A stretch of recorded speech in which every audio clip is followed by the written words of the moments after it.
Hi, I'm Caroline Mitchell, canine behaviourist at Good Doggy. So Lindsay has been in touch with me and she would like to know, how does she stop her dog from attacking her mail? This is a common problem for lots of people with their dogs, and often it goes a lot deeper than just being the mail. For many dogs, the attacking of the mail is just really the tip of the iceberg, and this can point to a much bigger issue.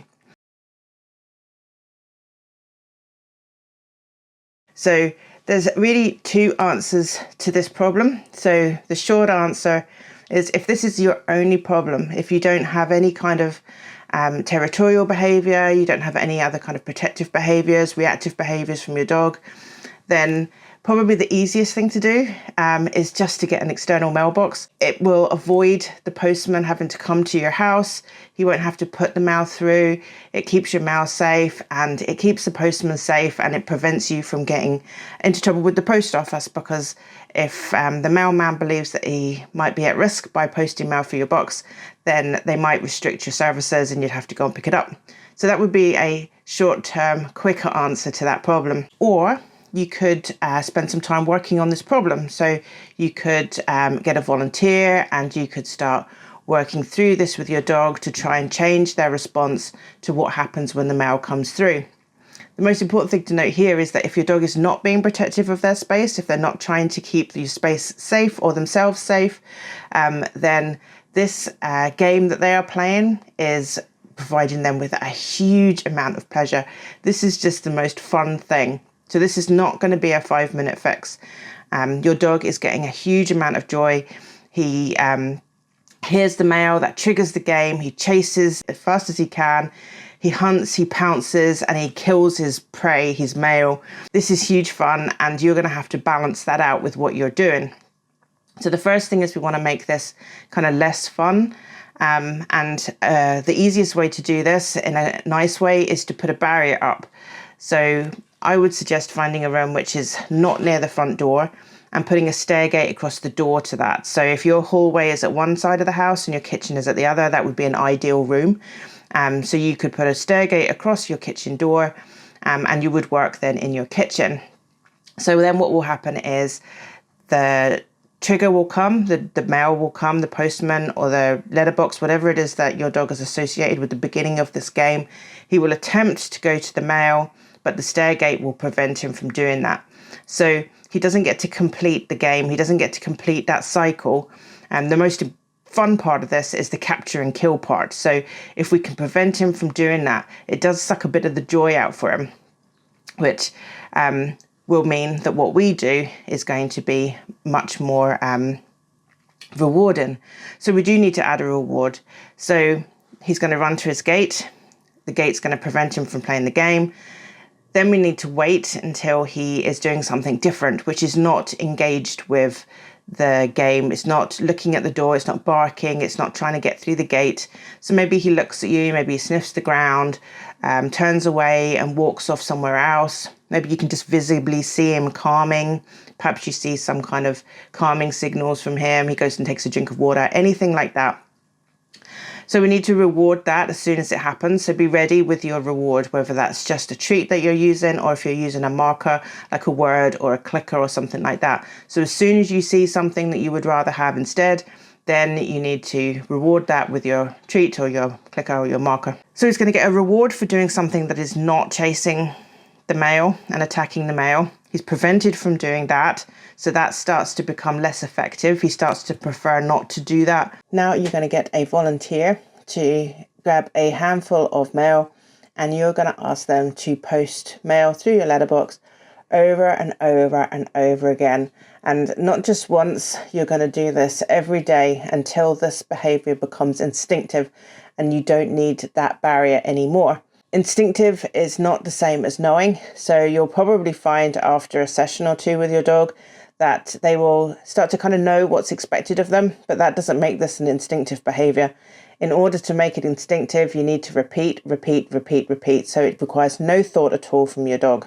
But he wasn't chasing the mail for no reason. He was really enjoying that game. So we need to balance out that need for play and that high-paced, fun game that he was playing. So we need to up his playtime, and specifically those types of chase and pounce type games.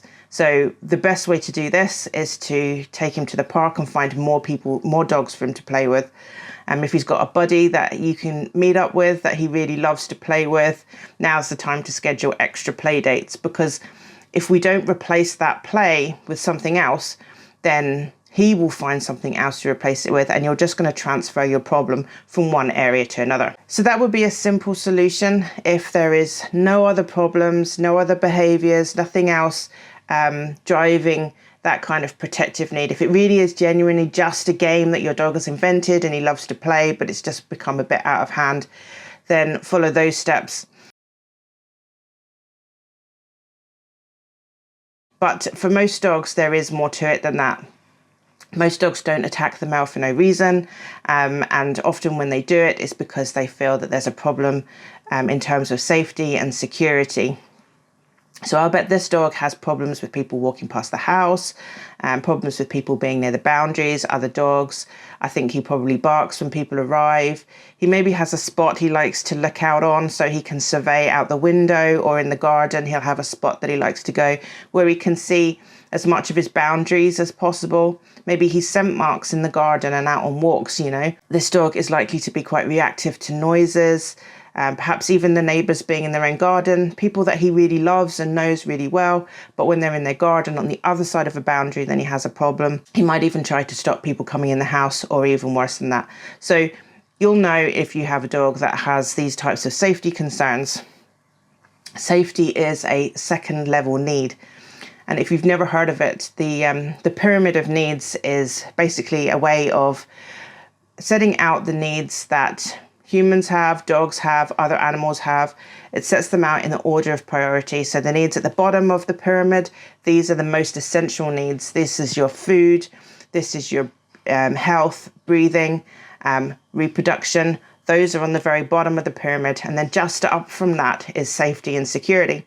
So it's really very important to dogs to feel safe and to protect that need. The way the kind of pyramid works is that if a dog is faced with a situation, then they will prioritize the bottom needs first. So for example, if they were starving, they might threaten their safety need, which is level 2, in order to obtain food, which is at level 1. So food is the most important need.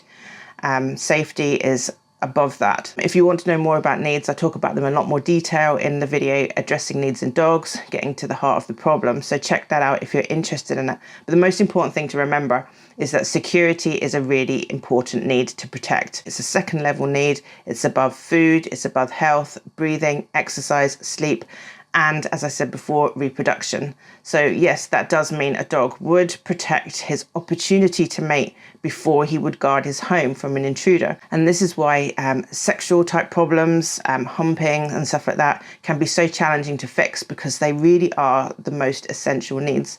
But I will talk about that more another day. The point is that safety and security is a big deal.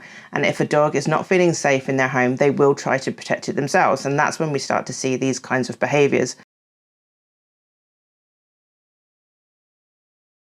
So how do we make a dog feel safe and secure? We know that we have put up fences and doors, we've got locks, we can call the police if something goes wrong, and we know that they're going to come to our rescue. All our dog knows is that our boundaries and our door feel unguarded. They don't understand there's a lock on that door. They don't understand that the window has a lock.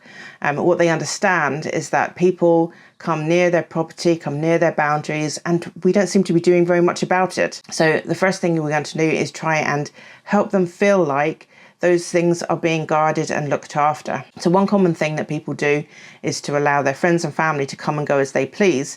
And having an open house is really lovely, but when people just walk in through your front door, this is really frightening to a dog that is feeling unsafe and unsecure. So we can fix that, and we can fix a lot of the problems about people coming near our boundaries by having a proper door answering ritual. You can have a look at my video, Why Does My Dog Get So Excited by the Doorbell, and How Can I Stop It, for ideas about how a door answering ritual might look like. But essentially what we want your dog to see is that when something happens, when somebody comes near to your front door, that you are engaged in that, you will go and deal with that. You go to the front door, you're going to vet the person that's arrived, you decide if they're going to come in or not, and you give your dog a job at that time. So your dog will probably be just watching on while you do this ritual.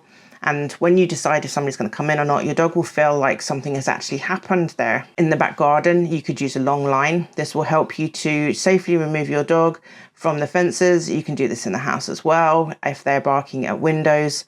And this interrupts the process of guarding the windows and the doors. In combination with other things, your dog will gradually, over time, reduce that kind of protective behavior because it becomes less rewarding. Just like when your dog is doing the game of running to the front door, grabbing the mail, chasing down the mail, tearing it up, fulfilling that whole process is very, very rewarding. When your dog completes that, then he gets filled up with lots of happy hormones, which make him feel good and want to do it again. The same thing happens at the front door and at the windows when he repeats this process of running to the front door, running to the windows, running to the fence, and barking or whatever it is that your dog is doing. When the threat goes away, he again gets flooded with lots and lots of these happy hormones, which make it feel very rewarding. In that scenario, it's not a fun game. It is about life and death for him. This is safety, this is security. And when he keeps himself safe, then his body rewards him with those same hormones that he would have done if he had just played the game, as we talked about at the start of this video. So interrupting that is really important in both cases.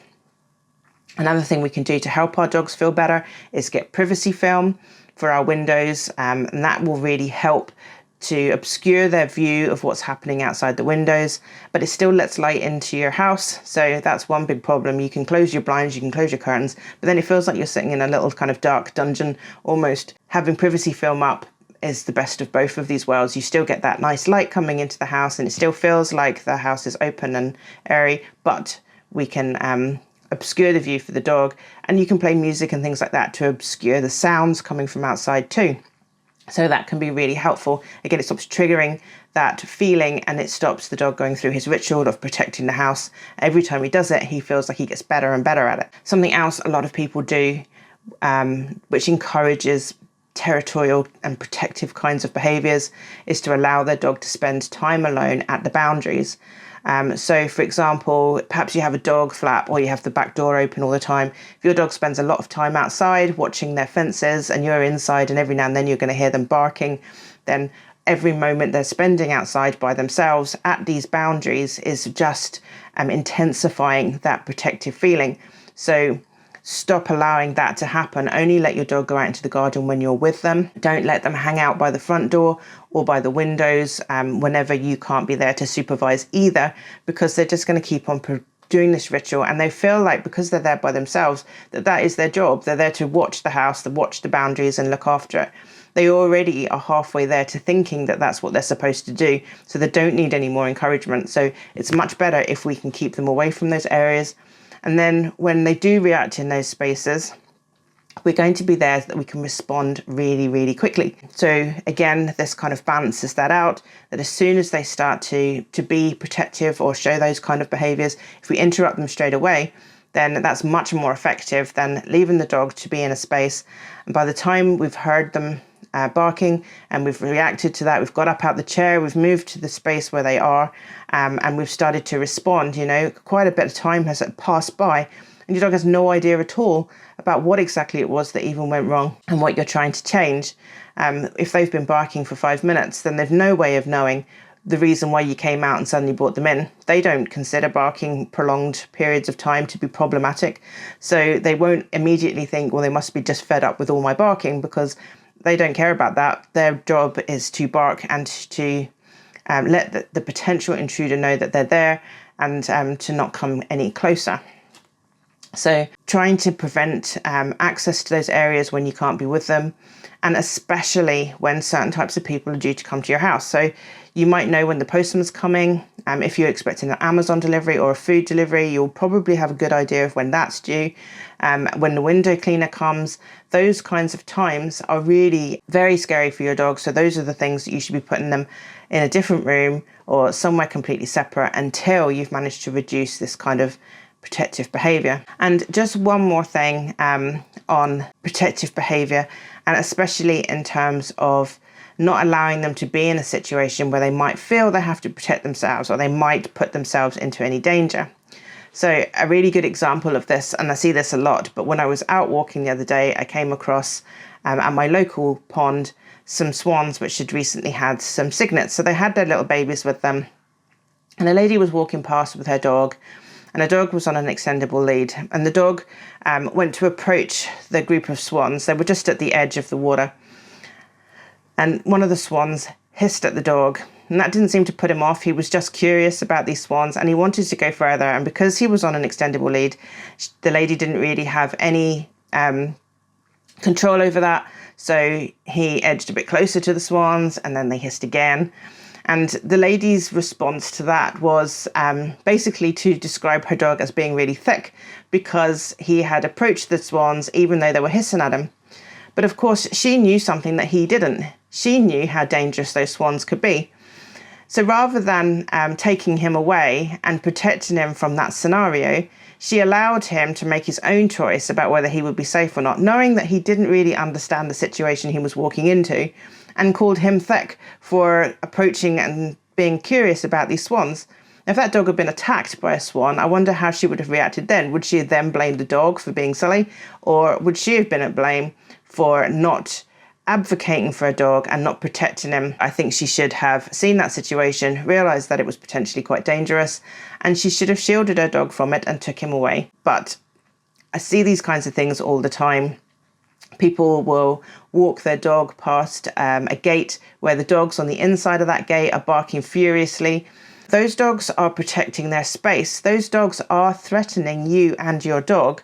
So when you make the choice to force your dog to walk past them really closely, you're forcing your dog to be in a situation where they might have to protect themselves. This could be the same for a dog that's being reactive in the park. When we take our dog over to them because somehow we think that might help the other dog, what we're doing to our dog is we're saying that dog's being very reactive, that dog's being quite threatening or anxious, and we're going to approach anyway. The same could be for a person in the park. So often I see the treat guy who is in the park, and people will take their dogs over to him, and quite often they're quite reluctant to. Anxious dogs don't want to go and approach people, but they're forced to do that. So all of these things are forcing our dog to feel much more independent when they're on their walks and to protect themselves. We are not being protective of our dogs. We are not showing them that we are there to keep them safe.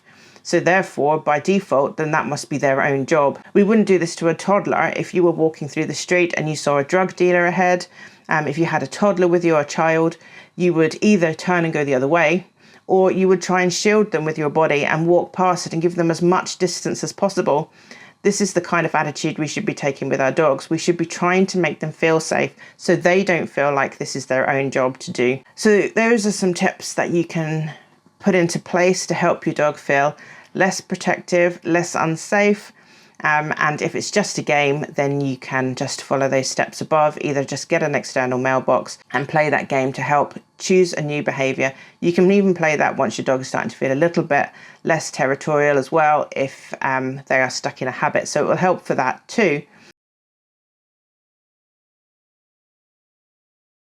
Finally, though, I would like to add that this isn't all that you can do to help a dog that's become protective or territorial or is trying to keep themselves safe. There is loads more that can be done for that dog, but anything other than those kind of basic tips should be done under instruction from an experienced behaviourist.